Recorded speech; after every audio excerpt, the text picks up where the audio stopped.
તો welcome to I knew vlog ખેડૂત king of મિત્ર તો ફરીથી હાર્દિક સ્વાગત છે. તો કેમ છો બધા મજામાં? ખેડૂત ફાઇનલી આજે હું એક જગ્યા આવી ગયો છું. આ તમે ખેતર જોઈ શકો છો, 2 થી 3 વીઘાની વાડી છે બરાબર. આમાં એક સ્ટોરી તમારને સાંભળવા જેવી છે દરેક ખેડૂત મિત્રને. હવે એક ખેડૂત મિત્ર એક વાત કહું, અહીંના જે ખેડૂત મિત્ર હતા લોકલ વેપારી જોડે બી કોન્ટેક્ટ હતું અને અમારી જોડે બી બરાબર. હવે આજથી 4 મહિના પહેલાં આ જ જગ્યા ઉપર હું આવ્યો અને 22.50 રૂપિયા 50 પૈસા મેં 4 મહિના પહેલાં ભાવ આલીને ગયેલો બરાબર. ત્યારે મને ખેડૂત કે ના, મને બીજા વેપારીએ એવું કીધું 35 રૂપિયાનો ભાવ ચાલે છે, 30 રૂપિયાનો ભાવ ચાલે છે લોકલ વેપારીએ, જે 4 બોરી 5 બોરી 10 બોરી કાપી જાય દરરોજનું બરાબર. એક દિવસ છોડીને એક દિવસ. આવો તમને હવે એક વસ્તુ બતાડું. એ આ ખેડૂત મિત્ર ભાવના ચક્કરમાં આમને આખી વાડીની પત્તર રગડી દીધી, આખી વાડીની. સહેજ જે માલ જો વરસાદમાં બગડી જ ગયો છે, હવે સહેજ જે ચાલવા જેવો છે નહીં વરસાદમાં. આ જો આખું માલ જો તમે એકવાર, આખા ફૂલની જેમ ફૂટી ગયા છે. આ જો, આ લીમડી ના કહેવાય, દેખાય છે? ઈયર ખાઈ ગયેલી છે, પીળી બી પડી ગઈ છે. હવે એ વેપારી જે આવે છે ને આજે હાલમાં આજના ડેટમાં કાપવા, જો આવી રીતે ફેંકીને લઈ જશે. આવી રીતે જે એને ના ચાલે એ ફેંકી દે છે. અહીંયા જ જો છો.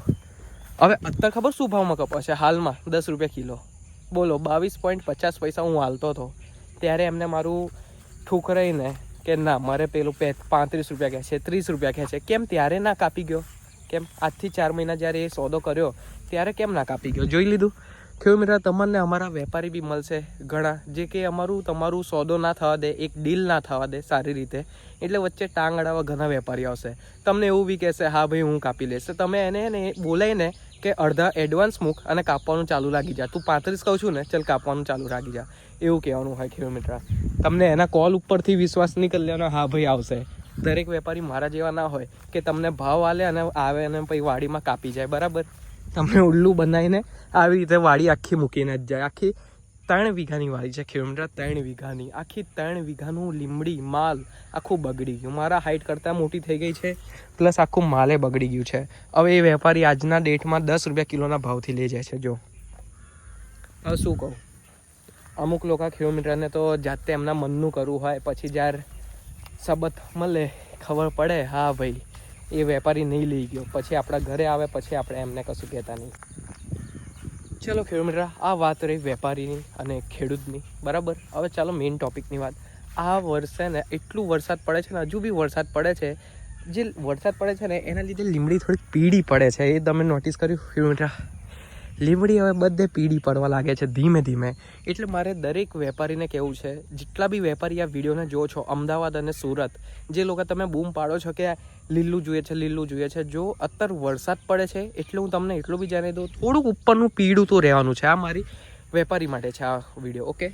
આ હે ને એક વાત કહી દો કે વેપારી તમને, માલ તો થોડોક પીળો રહેશે વરસાદના ટાઈમમાં, કેમ કે તાપ ના આવે, આસમાન ક્લિયર ના થાય બરાબર. એટલે પછી તાપ ના પડે એટલે ખેડૂત ચાહે જેટલી બી દવા મારે તો એમાં કંઈ અસર નહીં પડવાની. વરસાદમાં આખો દવા ધોળાઈ જાય નહીં બરાબર. એટલે થોડોક માલ તો પીળો આવશે અને થોડુંક તમારે ચલાવવું પડશે અત્યારે વરસાદના ટાઈમમાં. બટ હવે જોઈએ આ ખેતર ક્યારે પૂરું થશે. આપણે તો હજુ આમાં હાથ નહીં નાખીશું, કેમ કે મને આ માલ છે જે ચાલશે બી નહીં અત્યારે. અને એક જણ કાપે છે એમને જ કાપવા દો, આપણે તો નહીં હાથ નાખીશું આમાં. જ્યારે અગર કોઈ એક બીજો વેપારી કાપતો તો એની વચ્ચે આપણે નહીં જતા, ઓકે? અને કોઈ મારી વચ્ચે નહીં આવતું, અને જે મારી વચ્ચે આવે તે પછી એનું મારું સંબંધ કટ. જાઓ ભાઈ, તમે એમને જ સોદો કરો, મને સોદો ના કરશો.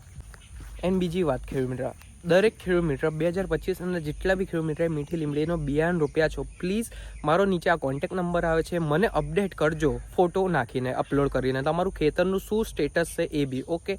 અને જો વચ્ચે અગર ઘાસચારો કે નેદવામંદનું વધારે થઈ જતું હોય બરાબર, સમજો તમારું લીમડીનું છોડ ઉગી ગયું હોય અને એની આજુબાજુ જે મર્ચિંગની અંદરથી મોટા મોટા ઘાસ ઉગી ગયા હોય તો પ્લીઝ એને કપાઈ દેજો. સાઈડમાં હું એક વિડીયો મૂકું છું, તમે એ જોઈ લો. અગર આવી રીતે તમારા ખેતરમાં ઘાસ ચારા થઈ ગયા હોય તો પ્લીઝ એને કપાઈ દેજો, નહીં સારું બરાબર. નકર એનાથી ડબલ હજુ ફૂટતા જશે, નવા થતા જશે, આખું ખેતર આખું ભરાઈ જશે, પછી લીમડી સેટ જે દેખાશે નહીં અને સાફ કરવાનું આખું કંટાળો આવશે તમારે, ઓકે ખેડૂત મિત્ર? એટલે સાફ સફાઈ પહેલે જ રખાવજો, ચોખ્ખાઈ રખાવજો. એને મોટું જ ના થવા દેશો, મોટું થવા જ ના દેશો. જેવું ઉગે તરત જ સાફ કરાવી દો.